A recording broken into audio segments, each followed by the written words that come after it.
Bwana Yesu asifiwe. Somo la leo linasema mwanga mkuu. Somo linasema mwanga mkuu. Yesu kazi yake ilianza baada ya Yohana Mbatizaji. Kazi ya Yohana Mbatizaji kusimamishwa. Imekaa vizuri eh? Wakati huo ndio kazi ikaanza kufanyika kwa nguvu. Akaanza kufanya kazi kwa nguvu zote baada tu ya Yohana Mbatizaji kufanyaje?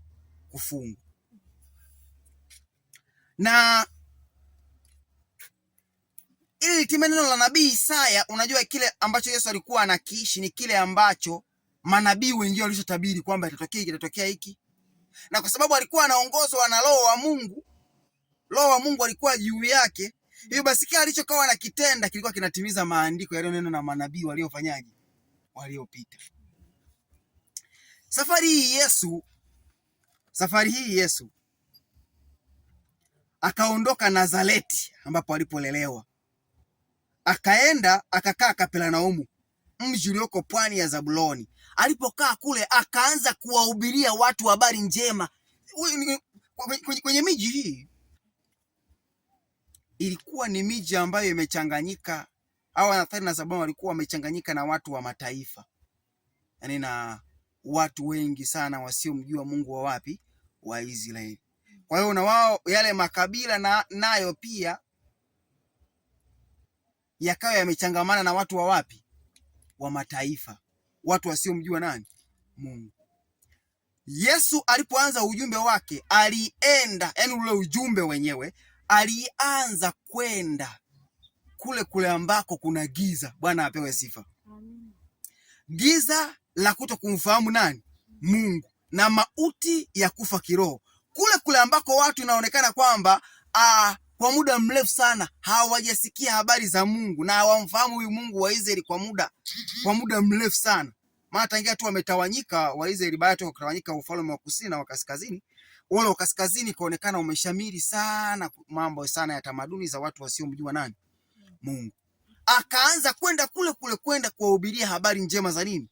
Za uokovu. Na mahubiri na ujumbe ambao waliokuwa nao ya kweli yanaakisi kwamba kulikuwa na mwanga mkuu. Yanasema hivi, tubuni kwa maana ufalme wa mbinguni umefanyaje? Umekaribia. Yesu alipoangalia wakazi wa maeneo yale ya Zabuloni na Naftali, alishaona tayari wamelowea katika dhambi za wakazi wa maeneo yale. Alishaona wamezoea na wameshasahau kwamba kuna Mungu wa baba yao Ibrahim, ambaye aliyemtoa katika ile nchi ya Mesopotamia au nchi ya Uru Kaldayo, hata kamleta katika ile nchi ya Israeli ili kuamzia Ibrahimu hata uzao wake ambao ni wao pia wa Zabuloni na nani pia waimiliki. Wamesahau hata maagano ambayo Ibrahimu alifanya pamoja na Mungu ili kwamba ionekane ile nchi wanakaa wao kama uzao ambao ni watoto wao wa Yakobo, sasa wa Israeli, ambao ndio Zabuloni pamoja na nani? Na Naftali.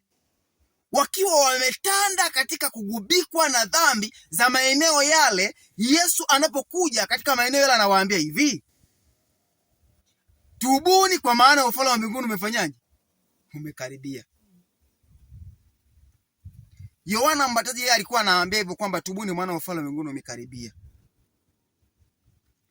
Anayehubiri huyu sasa ndiye mwenye ufalme wa mbinguni, ambaye ndiye Yesu. Ndiye anawaambia wakazi wa maeneo yale kwamba tubuni kwa maana ufalme wa mbinguni umefanyaje? Umekaribia. Moja ya somo la pekee kabisa ambalo Yesu alilihubiri kwa muda wa maisha yake yote, na ndilo hubiri lililokuwa kuu, ni hubiri ambalo yeye mwenyewe lilikuwa linasema kwamba tubuni maana ufalme wa mbinguni umefanyaje? Umekaribia. Kwa nini? Kilichomfanya Yesu atoke mbinguni hata aje duniani ni kwa ajili ya wanadamu, kuwatoa katika hali ya nini? Ya dhambi, na kuwafanya kuwa watakatifu kama yeye alivyokuwa nani? Mtakatifu. Kilichomfanya Yesu autwae ubinadamu ili aje atwae udhaifu, aone madhaifu ya kibinadamu atoe mwili wa huu wa udhaifu, ili aone udhaifu wa kibinadamu, hawasaidie wanadamu wenye dhambi, ili awe mpatanishi wao. Bwana Yesu apewe sifa. Huyo ambaye ni mpatanishi wao anapokuja kuanza kazi yake kwa umakini kabisa, anasema kwamba tuubuni. Hatua mojawapo ya kupatanishwa na Mungu iliyopo kwenye maandiko matakatifu. Maandiko yanasema hivi, tuubuni, maana ufalme wa mbinguni umefanyaje? Umekaribia. Hakuna mtu ambaye anaweza kupatanishwa na Mungu kama hataki kutubu.